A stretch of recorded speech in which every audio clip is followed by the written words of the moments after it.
can and should look like. As a state with the largest number of sister cities with African cities, a mayor with deep working relationships with the continent of Africa, a thriving Black LA community, together with African immigrants, anything is possible.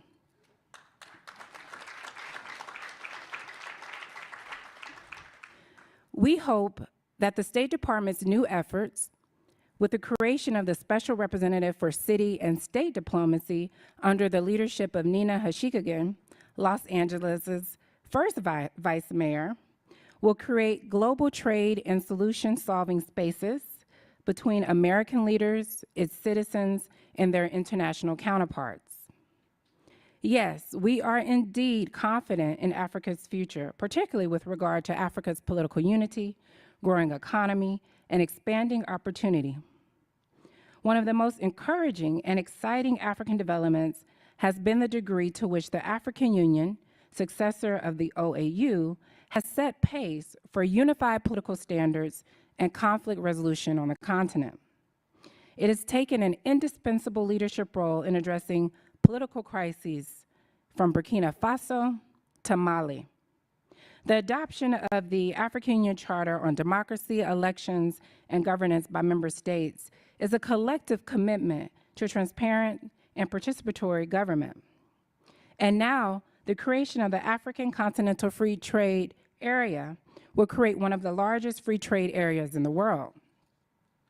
It was in recognition of the potential of the African Union to serve such a powerful role for Africa that the United States was proud to be the very first non-African country to accredit an ambassador solely to the African Union.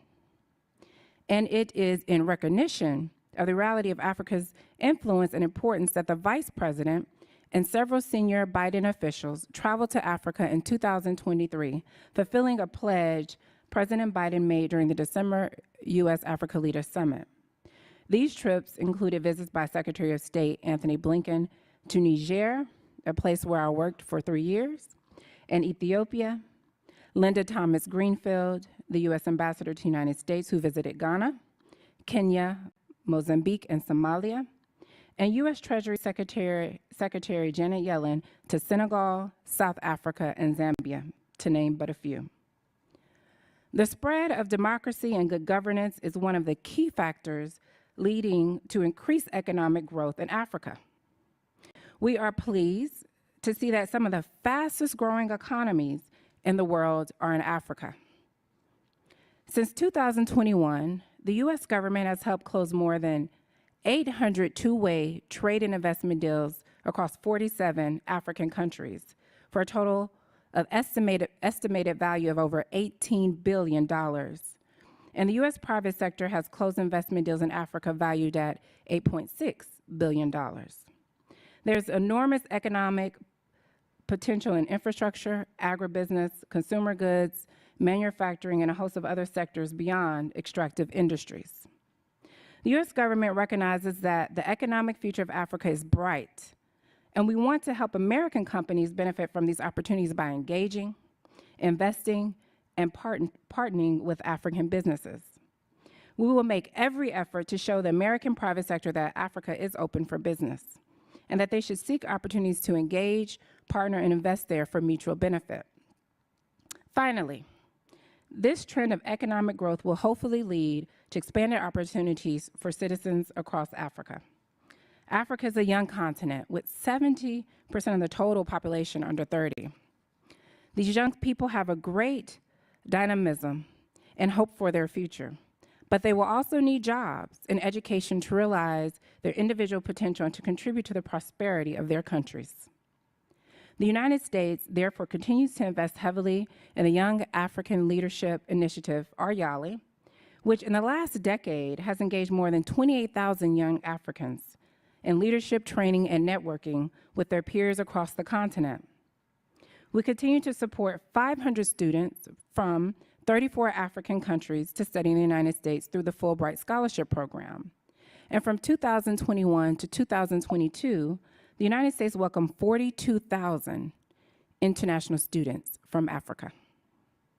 and continuing support our commitment to support our commitment to education in all forms, in March, Vice President Harris announced a 5-year partnership program between the Thunderbird School of Global Management at Arizona State University and the U.S. Department of State in support of female entrepreneurs in Tanzania.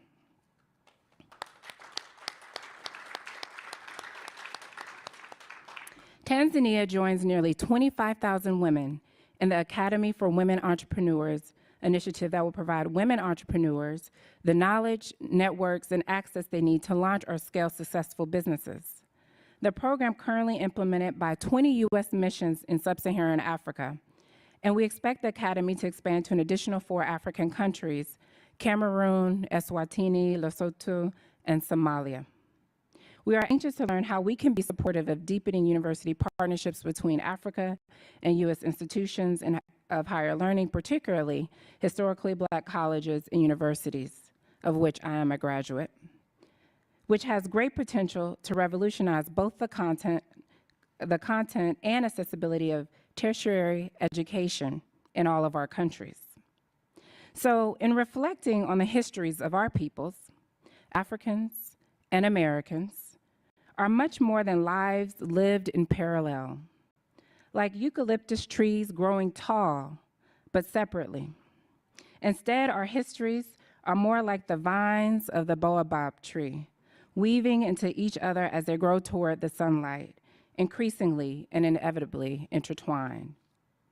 Let us also, in the moment of celebration, remember those African-focused civil society organizations like AfriCare and the Constituency for Africa. Their contributions widen doors for greater engagement between our countries, as shown by their work mobilizing support for African nations like Rwanda during a time of crisis, our advocacy for continent-wide initiatives like AGOA to promote economic two-way trade.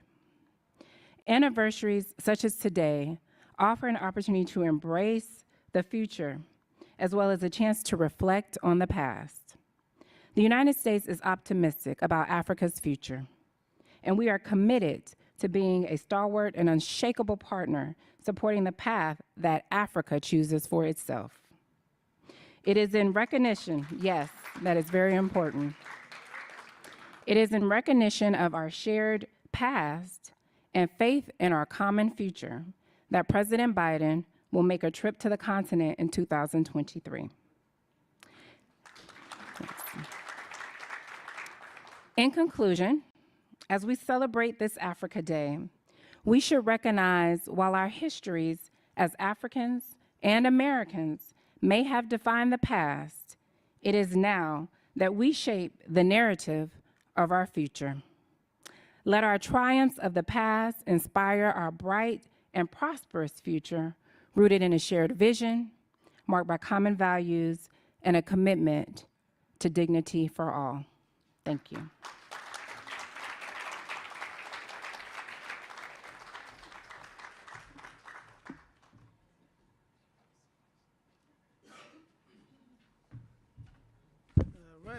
Thank you so much, the Honorable Dennis. So now we have the last but not the least keynote speaker, who is the presidential hopeful for the Republic of Ghana. Please join me in welcoming the Honorable Kofi to the stage.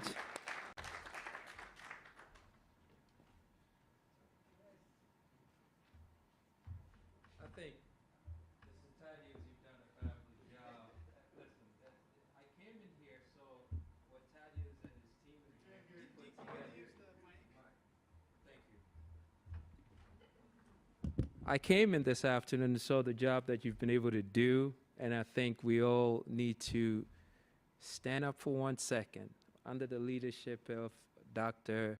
Kagram. Thank Thaddeus and his team with Kofi Pepra and everybody else for putting this together. I think you've done a fabulous job, don't you think? Thank you so much. You've done a fabulous job.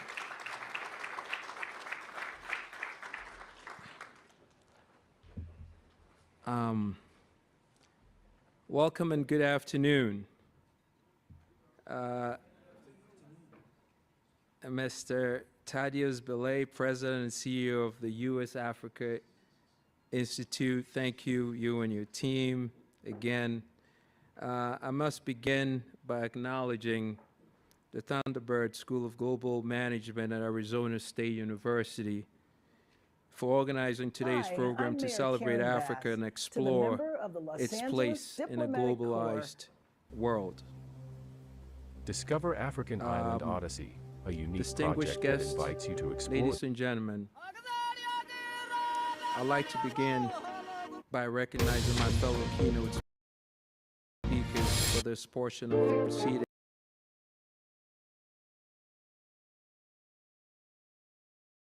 For their post and continuous efforts in the arena of creating global initiatives to seed the prosperity of Africa. Let me begin with our host, Dean Sanjin, the Director General and Dean of the Thunderbird School of Global Management at Arizona State University. We thank you. We thank you for the invitation to participate in this event. I am honored to share this platform with Denise Kirkpatrick, a senior advisor from the United States State Department, and 3 prestigious ambassadors who represent pivotal governments on the continent of Africa. I want to personally thank Ambassador Ahmed Shaleen, Consulate General of the Republic of Egypt. Her Excellency Thandil Babalawa Sanduza, Consulate General of the Republic of South Africa, and Ambassador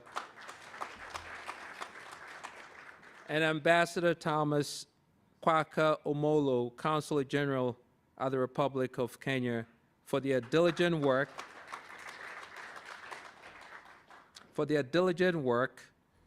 representing the nations as well as the continent of Africa.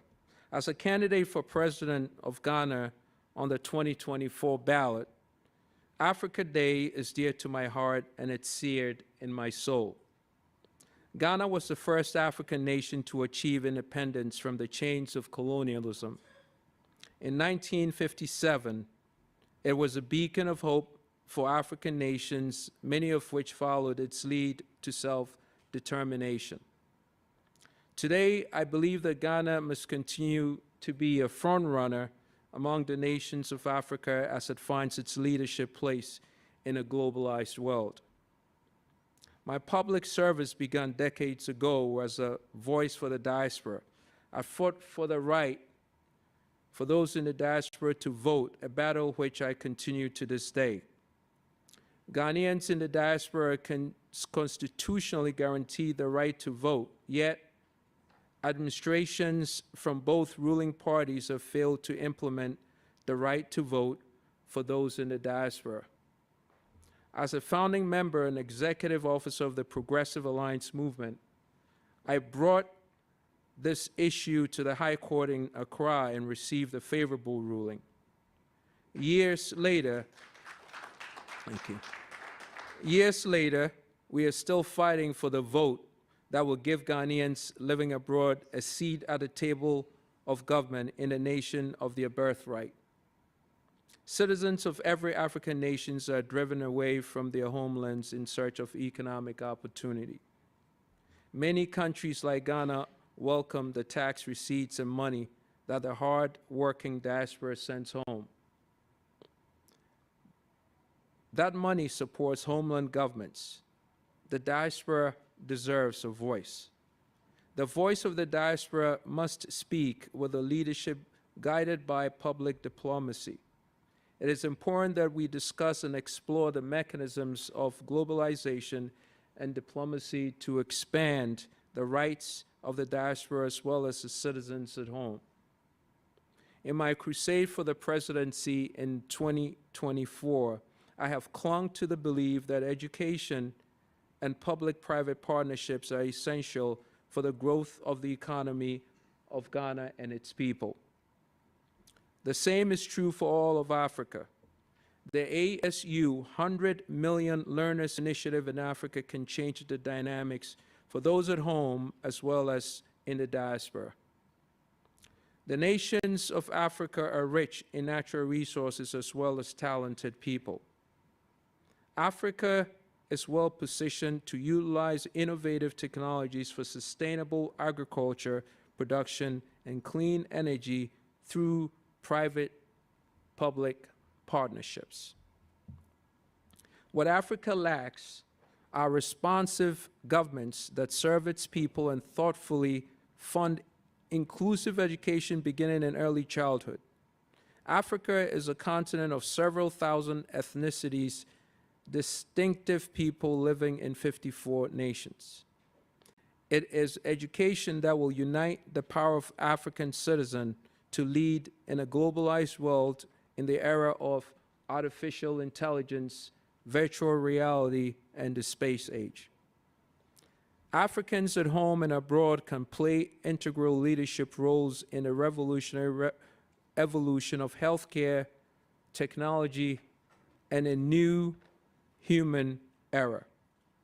The diaspora must use their power to influence the governments at home and demand an end to corruption.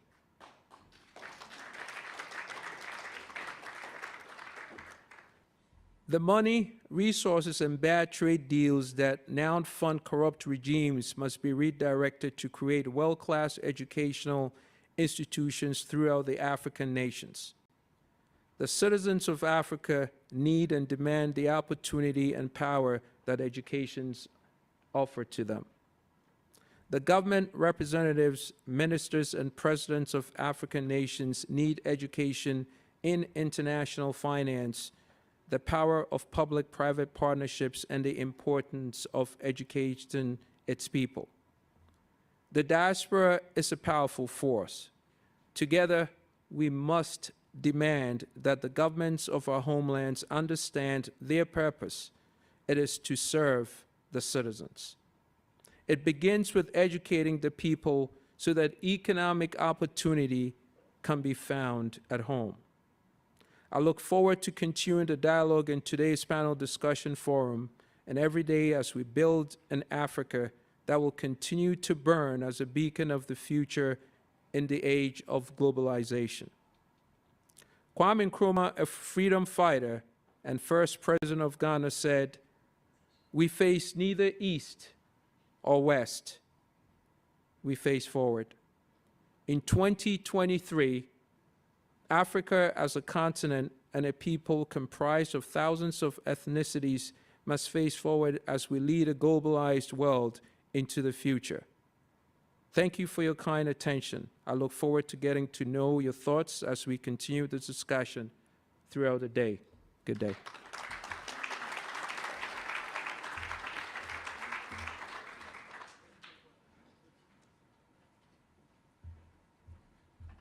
Okay, let's give a round of applause to our keynote speakers. So next we have a roundtable conversation or a panel featuring Her Excellency Tandil Duza, the Consulate General of South Africa, the Honorable Denise, and also the Honorable Kofi, and Sanait Admasu, who is the President of African Coalition for Public Health, and Bertel Hall, who is the Director of Pan-African Cultural Tourism Association. I don't know where you are.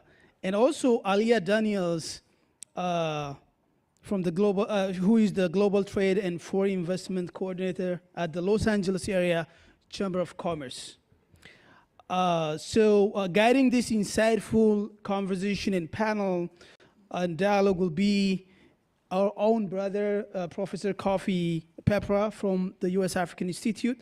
Please join me in welcoming our panelists to the stage.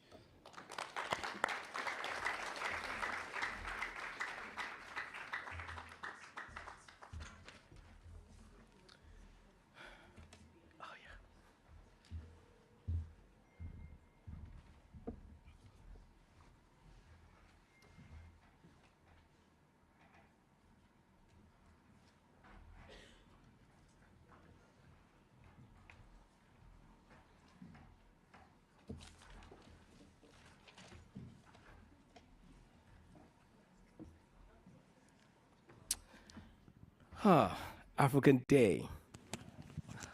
Are you guys not excited?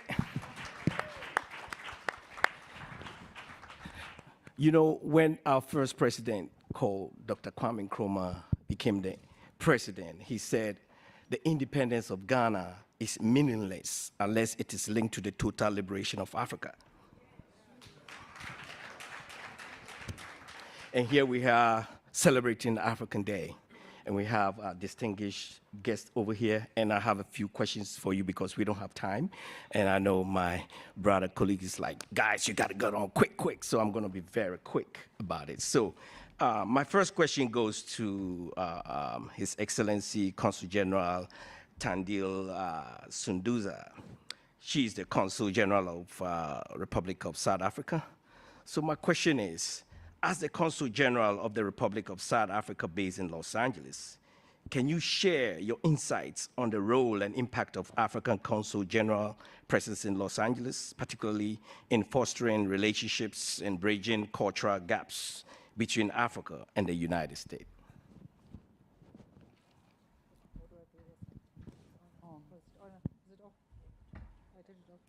Can you hear me? It's on now. Okay. Thank you so much for the question, and thank you to the panelists. Firstly, just to say it's an honor for me to be here, and nobody must leave until 9 p.m., please. Yes, we are celebrating Africa Day. I think for us, it's very important as African consuls, even honorary in Los Angeles, because firstly, we are from the continent. They call it Mother Africa because it feeds all the continents of the world. Everything is extracted from our continent. So it becomes important that we are recognized in this place. Secondly, as you all know that we come from a history of globalization, of slavery and apartheid, now in the global market. So it's important for us also to convince communities to visit Africa, to see Africa. You know, when I arrived here, I've never seen people who've also had a bad history like African Americans here. And then I say, we share your history. So it's time for them to also to be exposed to the other side of Africa as well. To see where they come from, to see how to access the markets, to see our culture as well, you know, because whatever that has been portrayed on the media is not the real Africa, because most of the people would ask me, how do you speak English when you're from Africa? And I'm like, where do you come from? I mean, if you know about the globalization, you know, not because they're ignorant, because they've never been exposed to the other side. So it's very important also for the diaspora as well to be part of this, because if we unite as Africans, then the whole global is united. So I think for us it's very, very important to have such days. Let it not end here. Let us have more of these engagements in all the communities. And the important part in Los Angeles is that our African consuls are here.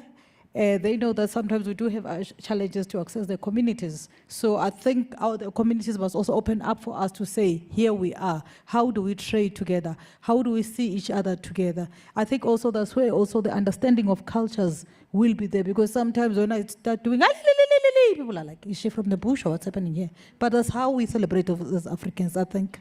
Okay. That's it. Thank you. All right, wonderful. So I have another question for you. Today is South Africans Freedom Day. Will you please share how the day is celebrated and discuss any initiatives or collaboration that the Council has undertaken to engage African diaspora community in Los Angeles, and how these initiatives contribute to the broader goals of your office? Well, once again, that's why I said nobody must leave until 9 o'clock. Because that's how we'll share how we celebrate Africa Day. Firstly, I must thank all the people of the world, all of you who are united here, who fought against apartheid. You know, Los Angeles is one of the areas that have been known for fighting against disinvestment, boycotts, everything, also against the National Association of Colored People. I hope I got it right. You know, was very big here. So there is no way that this area cannot celebrate with us, you know. And it includes all Africans in diaspora, all communities, Jewish, everybody, because everybody stood and fought for us. That's how I'm liberated. I'm sitting here with you. I think what is very important for us now, moving forward, because it goes back to the economies that you must also plow back. For me, what is very, very important right now is to say trade with Africa. We are still redressing. It's not yet easy in South Africa. We might have had the freedom, but we still have issues of redress. So I want to appeal to the women as well to say, women, the market is open for you. Women have been oppressed, So it's time for you to also now reap the fruits, by also trading with Africa, And to the diaspora, I think it's very important also to also unite as Africans, because sometimes we come here and then we forget who we are and what are we plowing. We're not going back home. So I know the ambassador of Egypt is looking me with another eye. I'm not sure who's leading the economy between me and him right now in Africa. Nigeria, fortunately, is not here. So I think that becomes the very important part for me. As Mr. Nis has raised the issue of AGOA, has raised the issue of free trade, that is where now we also have to start investing and marketing together. So I think for me, Investment Africa is very, very important. And I would appeal to you to sit and be part of me. Thank you. Okay, so now we have Honorable Denise Kirkpatrick. She's the Senior Advisor to the U.S. Advisory Commission on Public Diplomacy. I also have 2 questions for you. In your role as a Senior Advisor for the U.S. Advisory Commission on Public Diplomacy, could you share some of the key initiatives currently underway to foster and enhance public diplomacy between Africa and the U.S.? Thank you for your question, and thank you to all of you for being here, including my esteemed guests. At first, I'd like to say that I've been an American diplomat for 18 years. I have worked in Angola, I have worked in Niger, and my first diplomatic assignment, which is dear to my heart, Cairo, Egypt. So I'm very excited to say that. I'm also excited to say that I am a child of the continent on both sides, as a 6th-generation American through Judah, who came over in the 1700s, and now by way of my husband, who is from Mozambique. So I'm raising, in true form, African-American children in a home who have only studied in French schools. But this brings me to the point of public diplomacy. So in my role at the State Department, I sit as a senior advisor for the oldest bipartisan foreign affairs commission in the U.S. government. We were founded in 1948. And there have only been 3 Black commissioners. And the reason I raise that is because those 3 Black commissioners really helped shape the understanding and narrative between the relationship of the United States and African countries.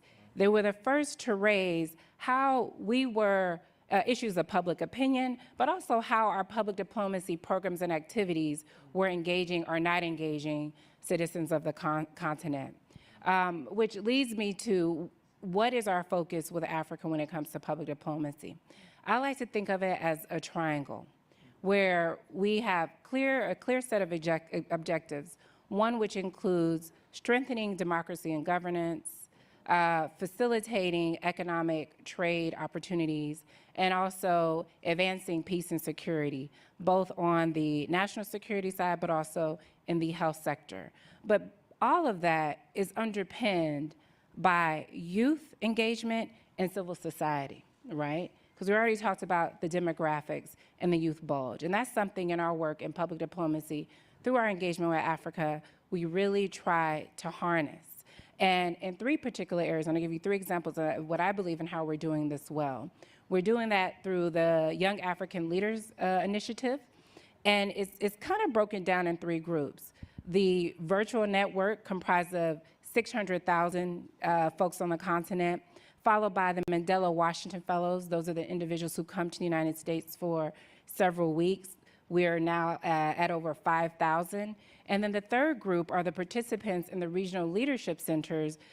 These are centers and hubs in Senegal, South Africa, and I believe we have one in Kenya. And we've had 28,000 participants developing their networking and leadership skills. And that's followed by university partnerships. We have about 18 partnerships with 18 different countries in Africa. And what we're doing is investing with American institutions and African institutions on joint research projects and exchanges where we bring African students here and, as you said, Madam Consulate, taking Americans to the continent, because that's extremely important. And the last part of one of our dynamic engagement, public diplomacy outreach initiatives is focused on civic engagement, civic capacity building. And we have a program where we've been working with 20,000 people on a virtual program, Americans and folks from the continent who are working on joint projects, who are receiving training and participating in discussions and conferences that will allow them to share best practices and develop their civic society institutions to advance democracy. So I like to say we're on the right trajectory, right, as we have been for many generations that predate the Cold War, but also we know that the Kenya airlift was one of a major initiative that opened doors for a great number of African students to travel. And we hope to continue building upon this and looking to all of you in the diaspora to help us do our diplomacy better. You see, I was going to follow up with a second question, but it looks like you've killed two birds with one stone. So I'm going to spare you. We're going to go to the next candidate. That is Honorable Kofi Koranteng. He's running to be the president of Ghana. So I have two questions for you. As someone who is deeply involved in leadership roles in Africa and the diaspora, could you share your insights on some common misconceptions about Africa that you've encountered among the diaspora and how these misconceptions may be influencing their involvement in Africa's development? Thank you, Mr. Pepera, and thank you for being here and listening and sharing your thoughts. I'm honored to be on a platform with the queens of Africa. It's never happened. Yeah, so it's a great honor. Well, a couple of things. Leadership, which I think it's the variable everything we're missing in Africa. Africa has everything. I think that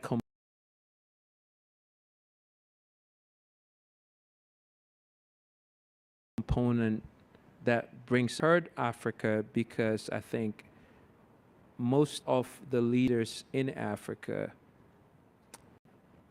there seems to be a misconception.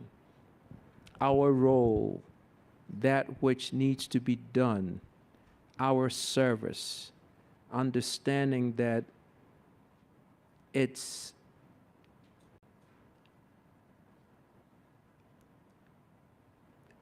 not massageable. What we have been used to in Africa is ruling, but not developing. And when you cease to develop, you cease to duplicate yourself. And if you take a look at all the trends in Africa, one good leader comes, starts something, the next leader comes, there is no continuity, because we have not been trained, and I'm not pointing fingers at anyone, but we have not been trained in understanding the role of a leader. One of the most important things to do is to, the moment you take office, is to plan who succeeds you and to develop them so that that which you started can be continued.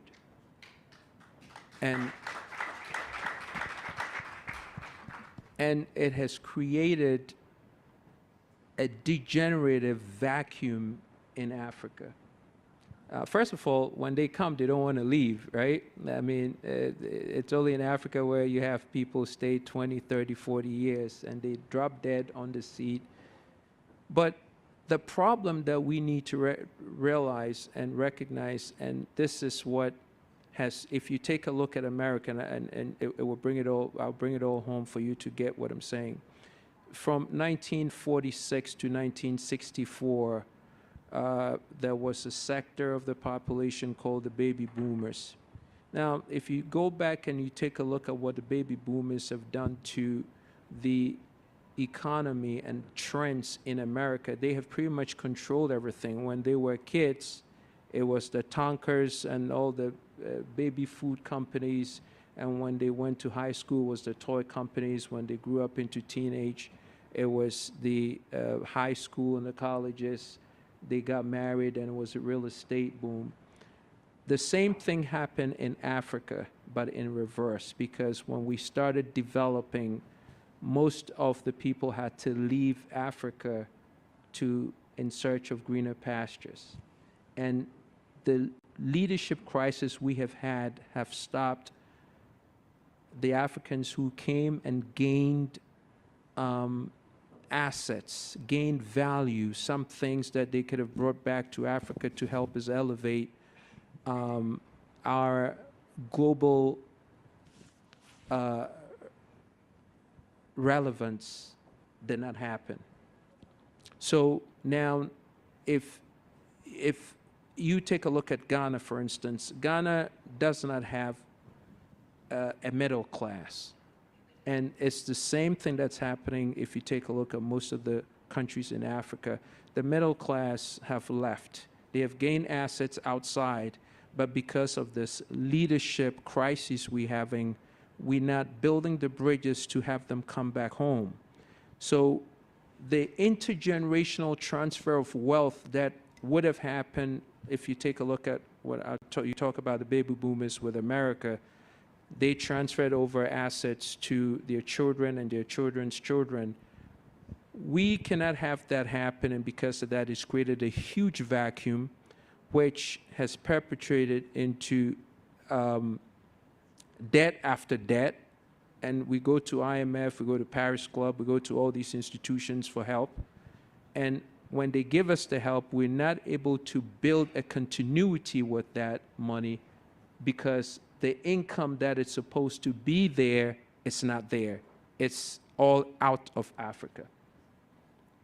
So leadership needs to recognize that and start putting together bridges, start building bridges where we will start allowing the Africans who left and now has become the diaspora to find their way back home, but also recognize that they also have needs, that if we have to bring them back home, we have to build environments for them so that they are able to integrate into the system seamlessly, because that's another big problem with a lot of Africans. If you take a look at yourselves, you can go back home, but you could only go for a week, 2 weeks, and then you have to leave, because we haven't built an environment to have them come back home, and it's created a huge vacuum in terms of income and assets. All right, thank you. So in your opinion, what are some effective ways that the African diaspora can contribute more significantly to building a prosperous Africa? And what role do you believe leadership plays in facilitating this? Well, one of the things as I have advocated for is to recognize the diaspora. You know, a lot of times when we want the diaspora to come home, we think somehow that the diaspora, they're entrepreneurs and they hit the ground in Africa and they're able to go to work right there and then. But what we do not realize is most of the diaspora are also intellectuals, academia. So they can help in designing frameworks for policy, but they may not be able to come home and start doing things like an entrepreneur. So we need to create environments for the diaspora to come home where we're able to help them, integrate them into the system, hold their hands and show them. We cannot just leave the diaspora that, you know what, if you want to come to Africa, come, and then when you come, figure it out and fit in. We have to guide them into Africa, build a bespoke environment for them where when they come in, we hold their hand, where they're gonna live, the type of work they're gonna do, understanding the culture in Africa and knowing that a lot of things have changed. And when we do that, they will come home and they will bridge the huge income gap that has been created, because with them comes their children and their children's assets, you see? And we're not doing that. We're just leaving them to, figure it out, if it works, it works. And I think this is a problem with leadership. I think leadership's dropped the ball on this huge opportunity. If leadership were to allow in Ghana, for instance, I fought to have Ghanaians living abroad to be able to vote, so that with their vote will come some commitment and involvement. But then to this day, it's not been implemented, so Ghanaians can vote, even though the chunk of money that we bring home to Ghana is the biggest chunk, even bigger than the income from taxes that the whole Ghana collects on the individual side and on the corporate side. You see, Ghanaians bring home $6 to $8 billion every year, more than all the taxes that we pay. But then nobody cares about them. We haven't put together structures to help them integrate into the system. So I think this is where we leaving a lot of money on the table. If we want to get our diasporas involved, then we need to really also understand their challenges and help them and integrate them into the system. All right, thank you so much, thank Kofi. you. I think we are really running out of time, so we want to catch up very quickly. So now let's go to Senait Adamsu, the president of the African Coalition for Public Health. And as the president of the African Coalition for Public Health, what are some of the main challenges you've encountered in serving the immigrant communities, particularly with regards to immigration and mental health issues? Can you hear me? Thank you. Yeah, I can hear you. I wasn't sure how it works. Thank you for the opportunity. So I know we only have 3 minutes. I don't know how to explain your question. The African Coalition was founded in a response to the mental health issue among immigrant communities. So if you ask me what is the issue, and it's better what is available than the issue. There's really big issue in our community. However, I can summarize in 3 ways. One is stigma. Stigma in our community is really big because mental health from cultural perspective we define it a different way. More so, we came from a collective society that we really depend on our spirituality is big, where I came from at least. So blame it in the spirituality is what our community practice. However, we don't have a strength in spirituality or the faith-based organizations not support even to respond to this crisis. So that's the main issue, stigma. Stigma in a way, it's coming from the social validity. In other words, what we need the social validity in order to accept within our community, we must decline what is a mental illness.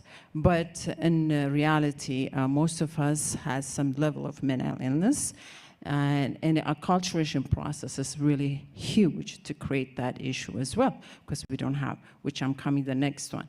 The next one is a trust among ourselves within the community.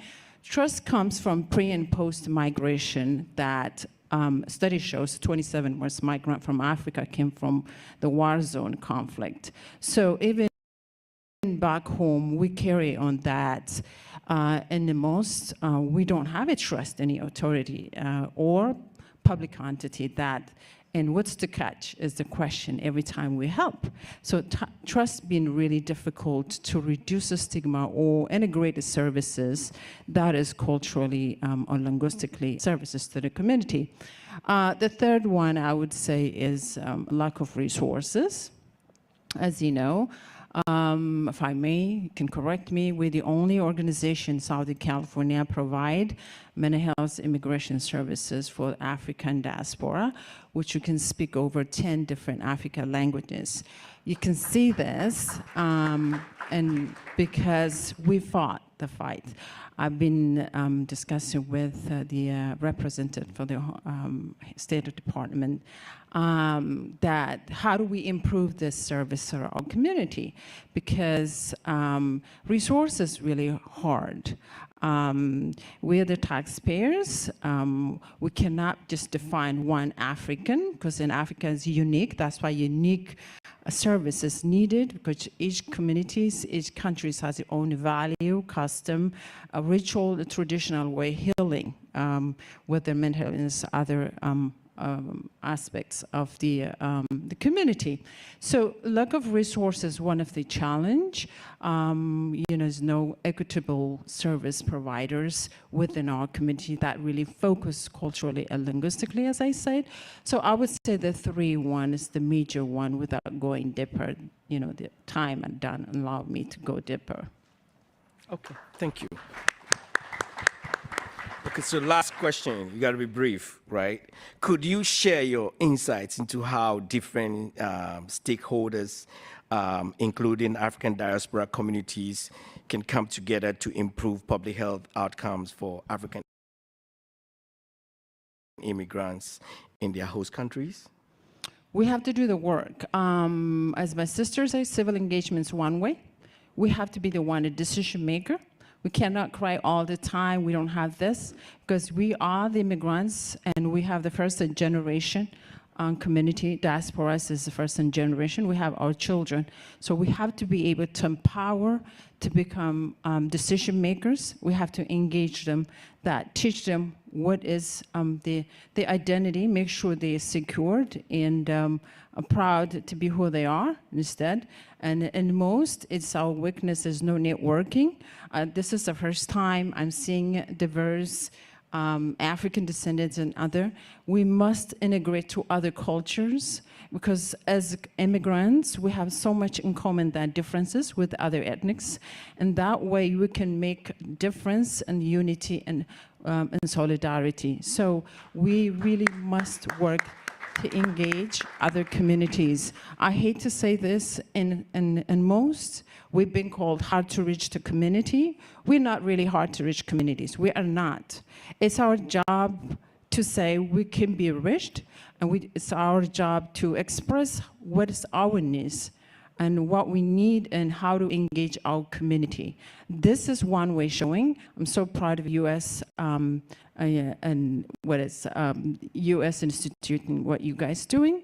Really, this is the start, an African coalition doing annual summit, which was started last, I think, in January. It was a great opportunity. So this is what we need, to listen to each other, to respect everybody's value and a tradition, and introduce ourselves. Thank you.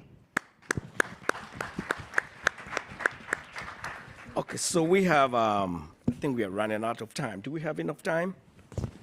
Okay, all right, good. So we have Barrieta B. Hall. She's the director for Pan-African Cultural Tourism Association. They call themselves African Town Enterprise.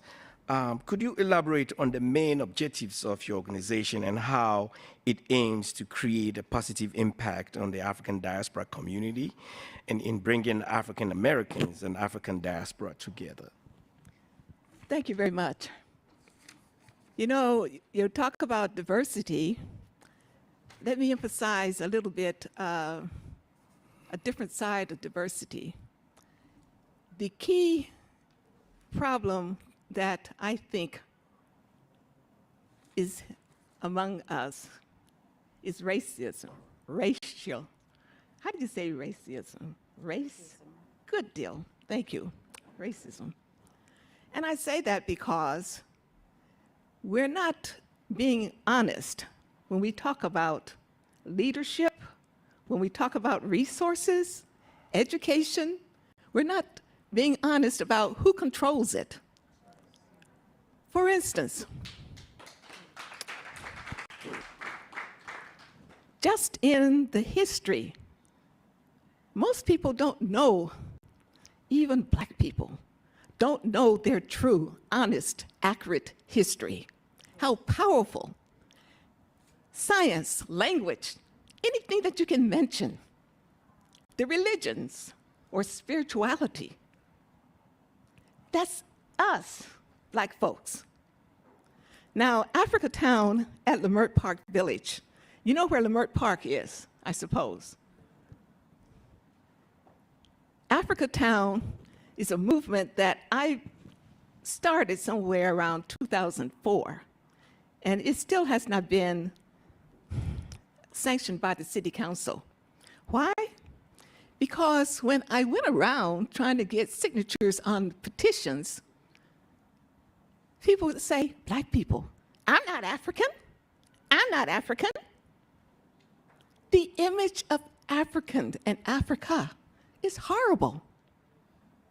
Why? It is because we don't do what other people do. Malcolm X said, if you want to be successful, do what other people do that are successful. There are 15 cultural tourism destinations in this city. Even a little Bangladesh. How many Bangladeshis do you have in this city? But they have a little Bangladesh. There's no Africa Town. Can you imagine that? And people say, well, we all were enslaved. And then some people actually say that our people there, the kings over there, sold our people. Now consider this. How is it if you don't have a cell phone or anything else, how do you know that when you mention slavery, you're not talking about the peculiar enslavement or the torture that was happening here in the North and South America?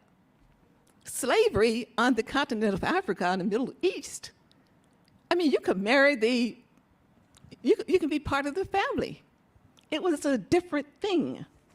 So those kings and queens did not know that they were putting their people into such horror. Secondly, relative to Africa Town, even though I started way back in 2004, it's not then, it became a ghost town almost. But around 2012, I suppose, some young people stood up, and these young people formed what they call Africa Town Coalition, and they are sitting right over here. There are 10 or 12 of them right here, and they have turned it into a bustling community. You really need to come out on a Sunday especially. It is absolutely a beautiful situation with vendors and everything. But let me just mention 3 quick things, because I know you're getting ready to cut me off. Why it's important to have an Africa Town. Yeah. Number 1, land. You must have land in your name. Yes. Now, just consider with Chinatown. With Chinatown, they can have the Bank of China, the Bank of Beijing. If you have an Africa Town, you have a Bank of Nigeria, Bank of South Africa, Bank of whatever. You also control. You don't have to own the real estate. You control when you name it. As a matter of fact, who named the continent Africa? You black folks didn't name that Africa. That was named in 1885, just to let you know. Whoever names you controls you. Thank you. Give her a round of applause. I was going to do a follow-up question, but it looks like we're running out of time. But you're going to have enough time. You're going to interact with the audience. So anybody have any questions, you're going to ask them. But we have a last but not the least. Her name is Aliyah M. Daniels. She's the coordinator for Global Trade and Foreign Investment, Los Angeles Area Chamber of Commerce. So from your perspective, what are some of the main challenges that African Americans and African businesses face when trying to enter into each other's market? How do you think that diaspora can play a role in mitigating these challenges and strengthening the business relations between the United States and Africa? Hello, everyone.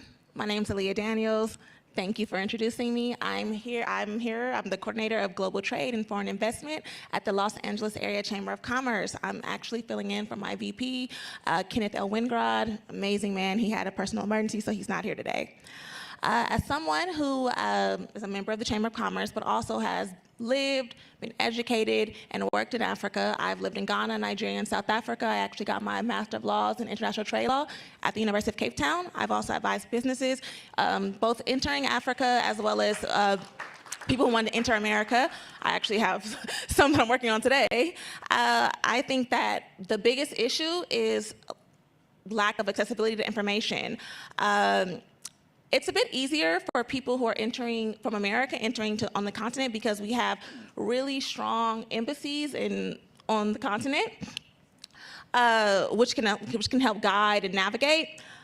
But when you're coming to America, it can be very, But when you're coming to America, it can be very, very, very difficult and very challenging to find information, to figure out the regulations, legislation, figure out documentation, bank accounts. And we don't really have a central website that we can use.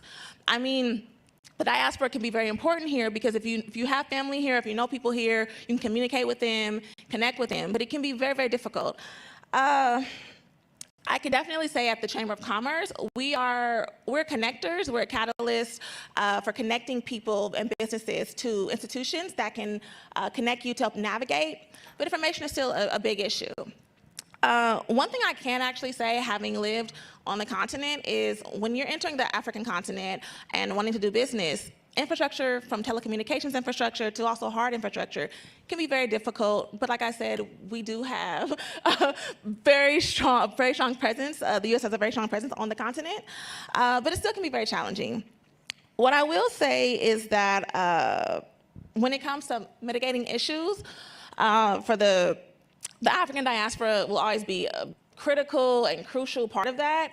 Like I said, with connecting with each other, with providing information.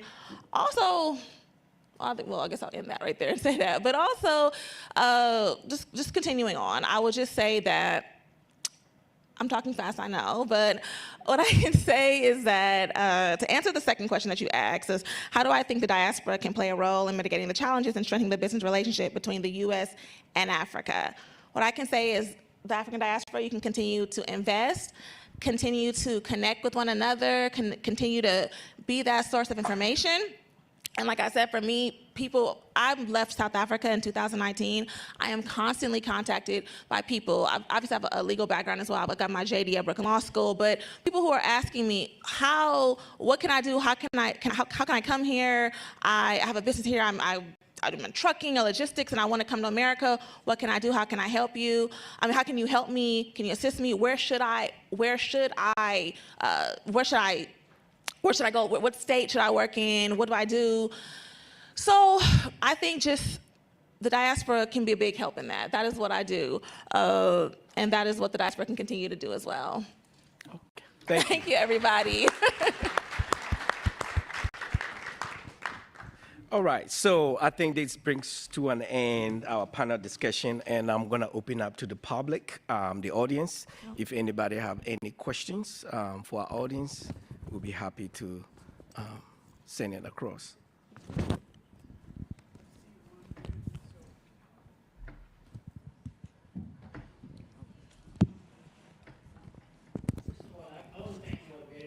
Here.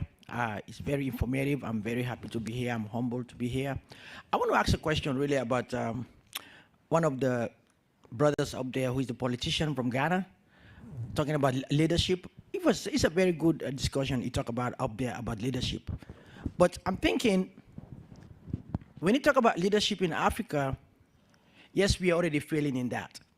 But also, I think going back to the ideas of our founding fathers after independence, like Kwame Nkrumah, is very important. Kwame Nkrumah said that the independence of what? Of Ghana without the rest of Africa is meaningless. And that what means to me, it means unity. Is that right? One street in America, like a Wilshire district, or Wilshire, is richer than a lot of African countries. The gross domestic product of a wheelchair district in more than almost like or maybe half of the countries in Africa. So how can countries like that really meaningfully compete in the international world? It's impossible. So we have to be real. That's why I had our mother there said, you know what, we are not really real to ourselves. You know, unity is very important. What I mean by unity, I don't mean all of Africa has to be under one government, but those boundaries that separate our economies, that separate our cultures, what the colonial masters have done to us, those things has to be broken down so that we can get back to what we're supposed to do to be able to compete in the international world. Thank you. So basically, I think if I can summarize what the question is, what can you, as somebody who's running for president in Ghana, help to bridge the gap among African countries? Great question. Great question. What we need to realize is this. It's not that the countries in Africa cannot build wealth. It's just that the focus on the building is not prioritized as it should. Think about this. In Ghana, the average syndication loan for the procurement of cocoa is $3 billion on average a year. I just want you to think about this number. If we were to add an international standard of times 15 to 17, forget 15 to 17, just make it 10. 3 billion then, value add becomes 30 billion. 1 year, one product. 80% of Ghana's exports are in cocoa, gold, and oil. 80%. We don't add value to any of this. We just ship it out raw. How can we build wealth? The consciousness of the leadership is totally different. I want to be, I want to not be too harsh, but we have, in Ghana, we have a lazy government. That's just the honest truth, my opinion, and that's why I'm running. And this is not a political forum. But we have a lazy government who thinks, listen, if we gave everything away and we went and collected loans from IMF, World Bank, it would be easier, because it is easy. But what does that do? It doesn't build wealth for the people. And that's why I talked about, see, the middle class. We don't have a middle class. So if you have 600 plus billion cedis, which is about maybe 60 to 70 billion dollars of debt in Ghana right now, and you don't have a middle class, and that's why the middle class sector is very important. Who absorbs their debt? The people at the bottom have huge transactions, but the value of the transactions are so small, you cannot build an economic combustion from that small number of transactions. The people at the top who have the money are not spending their money in Africa. They go to Dubai. They go to the US. They go somewhere else to spend their money. So who absorbs that debt? Nobody does. And then they go to the West and they borrow more money, and it just keeps going on. So if you don't build wealth, you don't add value to your raw material, your natural resources, what do you do? And then because you haven't built that economy, you haven't built that environment, nobody wants to stay. Everybody's lining up to get visas to get out. So the biggest thing, which is your human capital, is being lost because you haven't created an environment for them to stay. And for the few who stay, you decide not to pay them. You don't pay them.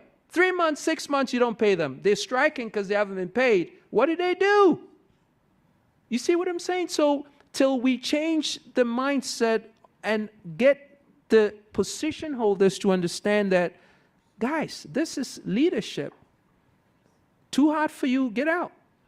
Bring somebody else in who understands that till we create and build surpluses. You can't build surpluses if you're not exporting anything of value. We don't export anything of value. How do you create a surplus?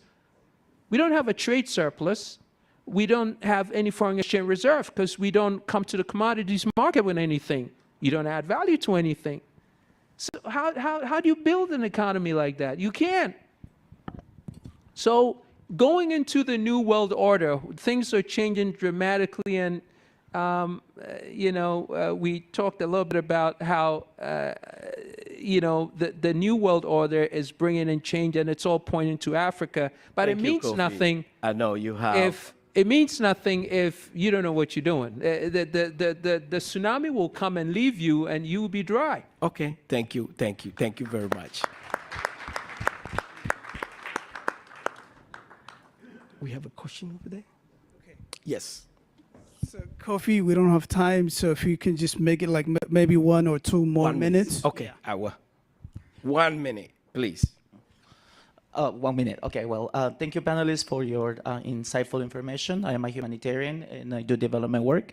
I have worked primarily in Mozambique, and currently my colleagues and I, we have a surfing program for the youth in Ponta de Oro, where we teach local kids how to take ownership of the oceans, understand how to protect the oceans, and how to swim, most importantly, and be comfortable with the oceans. My question is, me working with youth and children in Mozambique, was one of the things that torment me coming from this side of the world is like the lack of opportunities available for youth in leadership and businesses and opportunities. And this question is for Miss, pardon me if I don't pronounce your last name, sorry, I lost it here. Kirkpatrick, what can we do as a country to entice business owners and companies to do more work in Africa, rather than going to the places that the sir mentioned, Dubai or the US, to do the businesses, they bring their corporations into Africa and the communities so the youth can have something to strive for, and young people in general, and everyone in general. Because that's one of the things that always bothers me. To me as a humanitarian, I encourage them, do your best, give it all, and you have potential. Okay. I think your question is more than 1 minute. So yeah, sorry. But how can we bring businesses to the region so people can have opportunities? I guess that's what I'm trying to ask. No, I appreciate your question, and thank you for your work in Mozambique. I will say that I did not grow up in Africa, but I have worked there numerous years, and I've had a chance to work with youth and government and civil society and the private sector. So what I will say is that there are two things. The first is that there has to be the infrastructure that in African countries that allow for young people to develop the capacity to do the work to develop their country. And then also both institutions of higher learning, private sector, the government, create pipelines of talent where they can be embedded in the host country sector.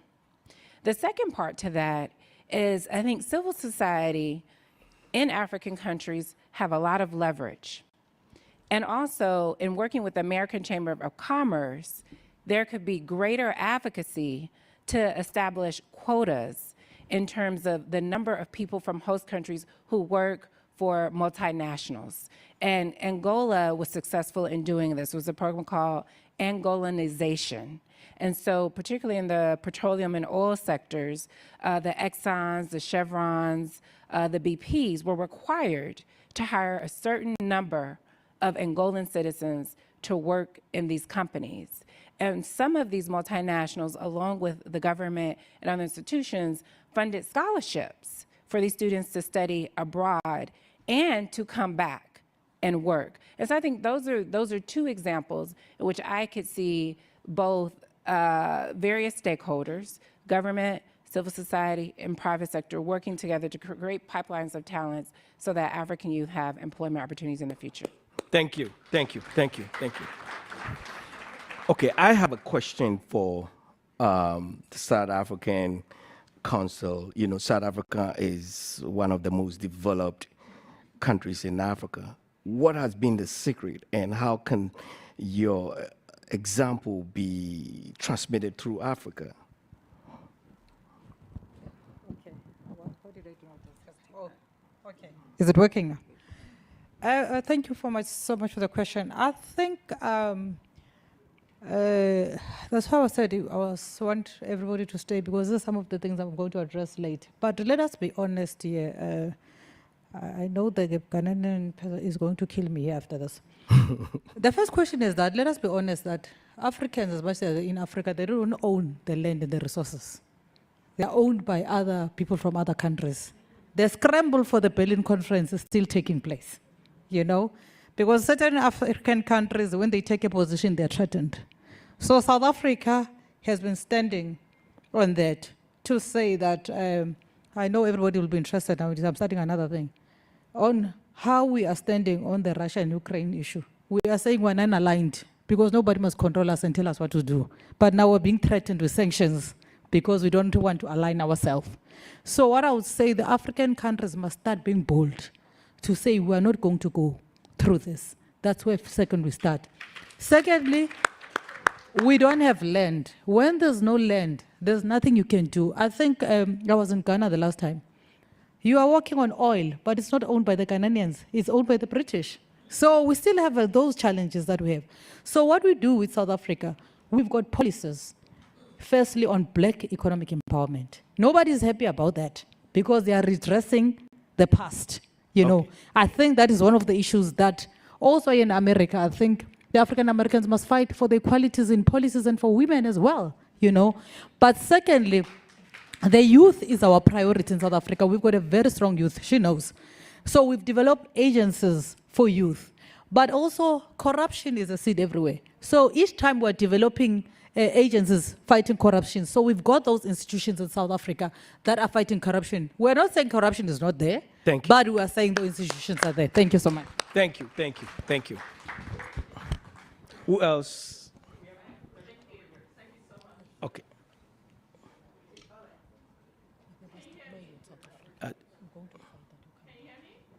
We can hear.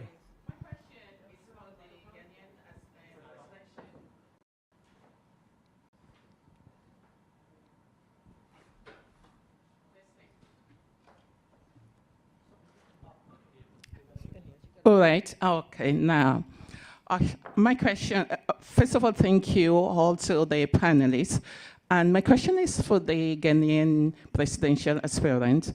You mentioned that you talked about a diasporan being able to vote, right? You know, and that goes to everyone. I'm from Nigeria. We just finished our own election. And that's why we cannot vote. So those are the things that we talked about. So what other step did you make to make sure that that is actually, we can actualize that? Thank you so much. Awesome. Okay, we don't have enough time. So it's enough, just one of the panelists from here. Where? Okay.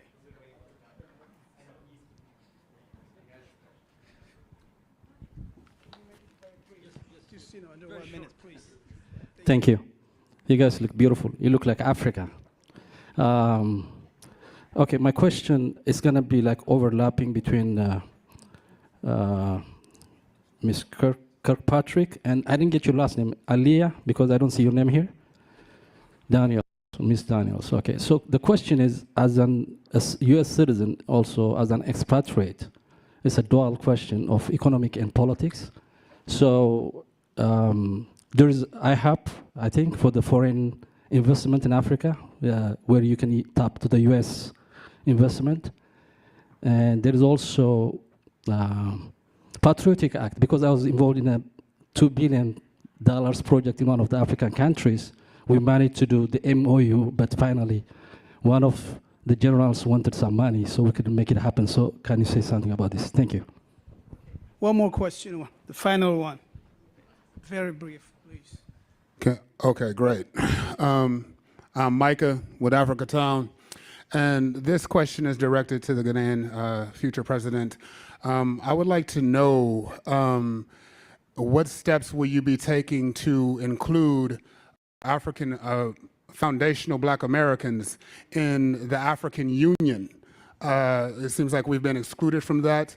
And what are your aspirations in joining with Brother Molina and making Africa one united Africa? United Africa, you know what I'm saying? And also including us in that African Union and making, taking steps to making Africa a global power in its righteous position. I would like to know.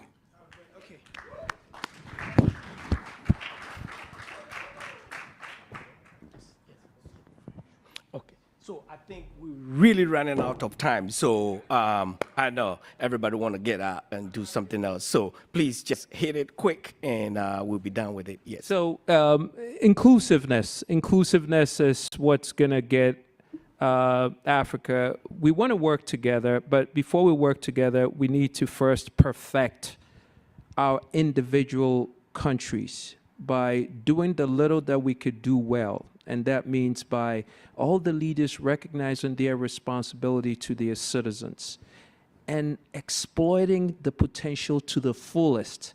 Because when we build a sustainable Africa by building sustainable countries within Africa, it makes us strong that regardless of what any other currency is doing, you are able to take care of yourself because you provide for yourself. And that's where it needs to start.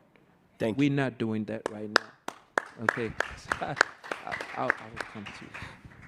I know a quick question, but we will, when we break, I think I'll speak with her. Yeah, that'll be good. Yes, yes. I appreciate that. Yes. Who else? What was it? I think it was a question on trade Yes. and export, import-export question. Is that correct?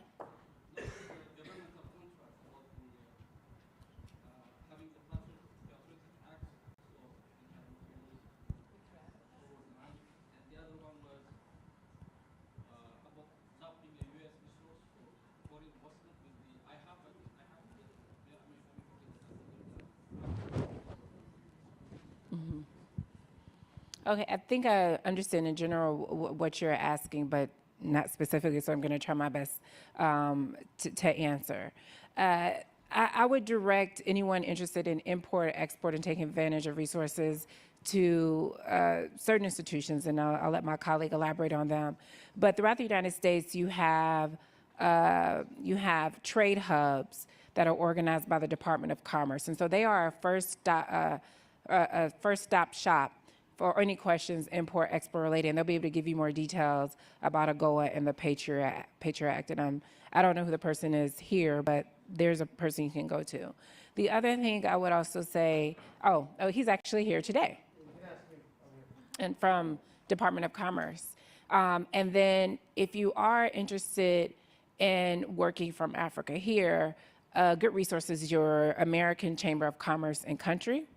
And if you can get through them, you could perhaps get through the U.S. Embassy Commerce Attaché. And they can work with you on anything that is trade related. And the idea is that they support Americans doing businesses abroad. So I'll leave it there with those resources. Thank you, thank you, thank you. So the beautiful thing is that the panelists will still be around and you guys can, have one-on-one with them and share your questions with them. And we thank you very much for the patience. And I wish that we can have the whole day talking about this, but we don't have time. So I will let Thaddeus take over. Thank you, guys. Thank you. Thank you so much, Kofi. A round of applause for our distinguished panelists, please. So thank you so much. So you can go back to your seat.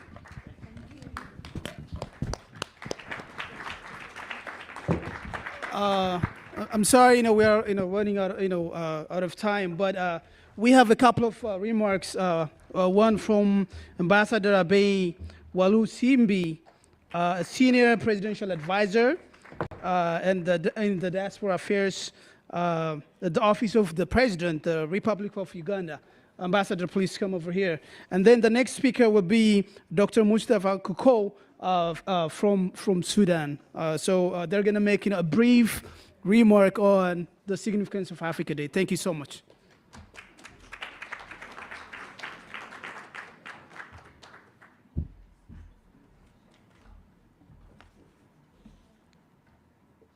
Ladies and gentlemen, good evening. Congratulations and appreciation go to the organizers of this event for a meticulous job done. I am honored to be here today at this esteemed event. My name is Ambassador Abe Walusimbi, and I am the Senior Presidential Advisor to His Excellency, the President of the Republic of Uganda, and I'm also the Ambassador at Large in the Office of the President. And I bring you greetings from him.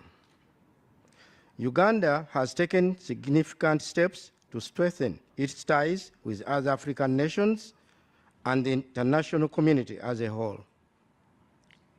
The country has actively participated in regional organizations such as the East African Community, EAC, and the African Union, which have been crucial in advancing the Pan-African agenda, has been crucial in advancing the African agenda.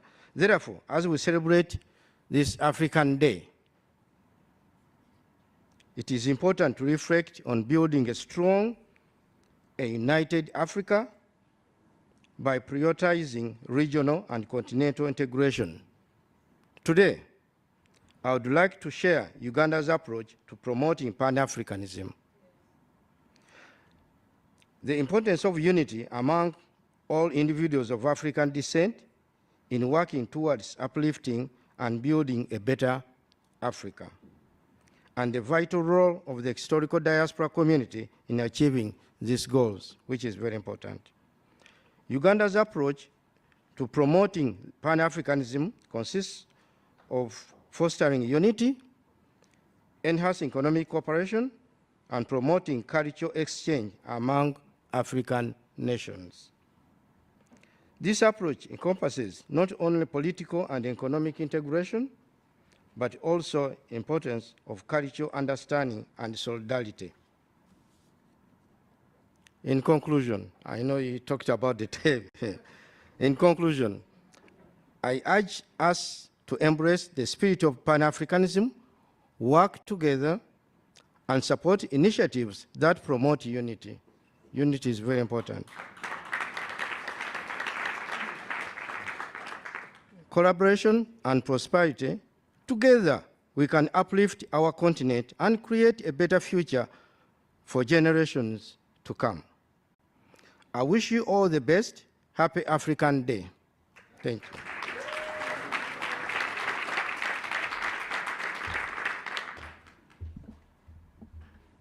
Okay, thank you so much, Ambassador. Dr. Mustafa, would you please come over here?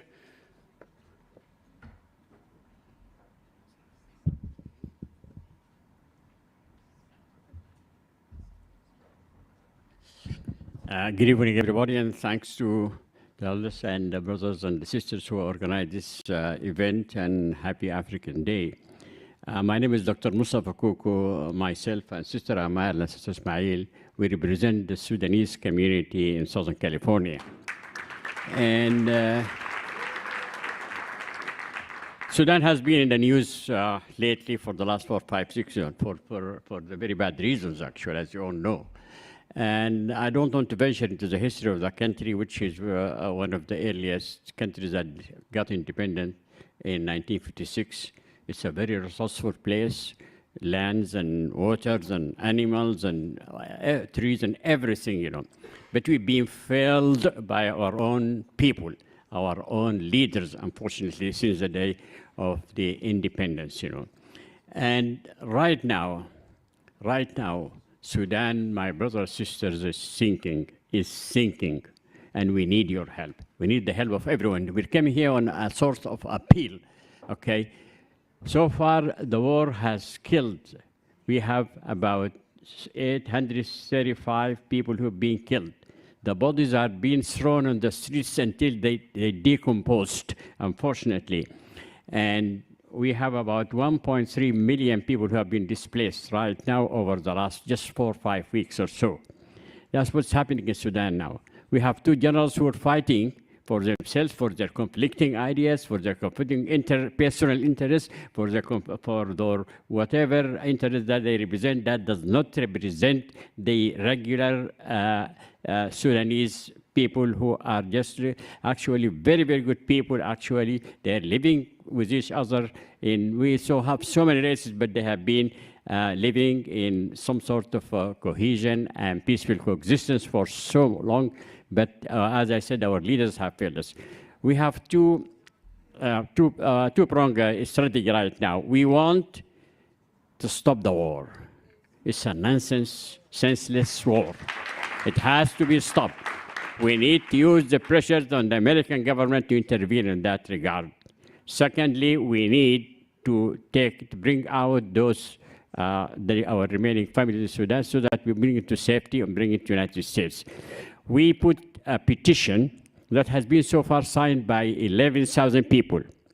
And we are asking the State Department for a meeting, and we've been laboring for 4 or 5 weeks. So far, we didn't get any answer from the State Department, so we have handed them also the petition. So as I said, Sudan has been a host, and a very generous host, for all, and I remember that since my childhood days, has been a host for all the African liberation movements. Sudan is a part and parcel of Africa, my brothers and my sisters, and we need you also to be actually with us in this dilemma that we are in, you know.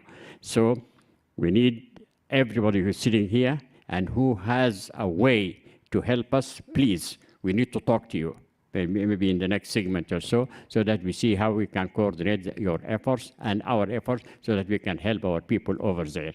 That's what we need. We need, as I said, to stop the war and then get so many people out from the country because now they are living in their situation over there. That's all. I don't want to make a speech. I am a university professor by profession, and I speak a lot, you know, but I don't want to take too much of time. I'd like to thank you also for just giving us this opportunity, but we need your help. This is an appeal on behalf of the Sudanese community in Southern California. In this city alone, we have about 3,000 Sudanese inside Los Angeles area. We need your help, my brothers and sisters. We need your help, my brothers and sisters, and we need your help, my brothers and sisters, and happy African Day. Thank you very much.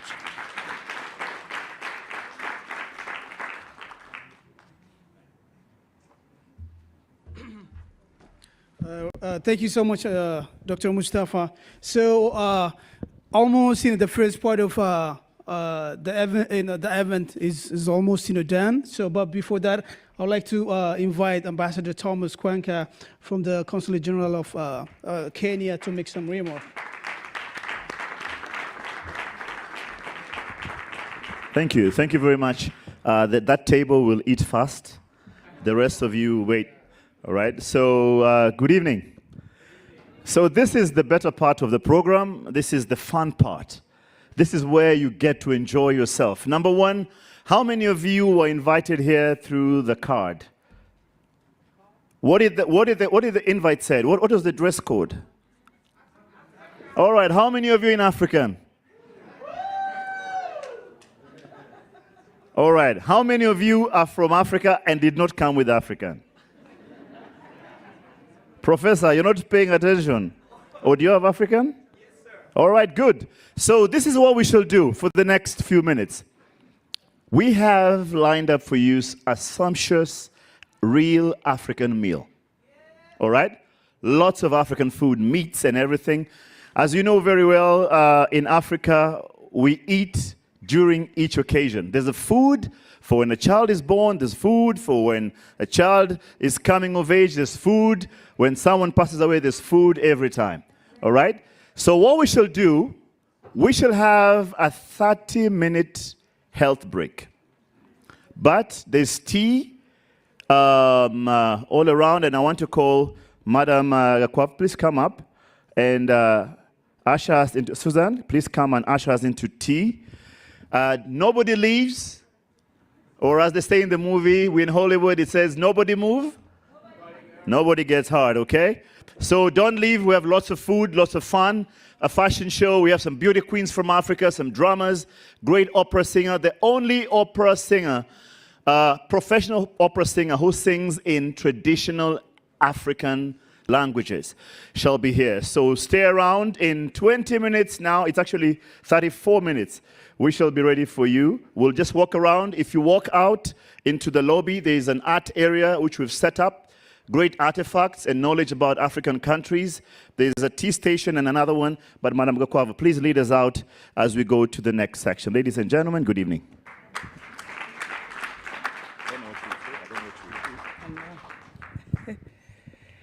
Good evening, everyone.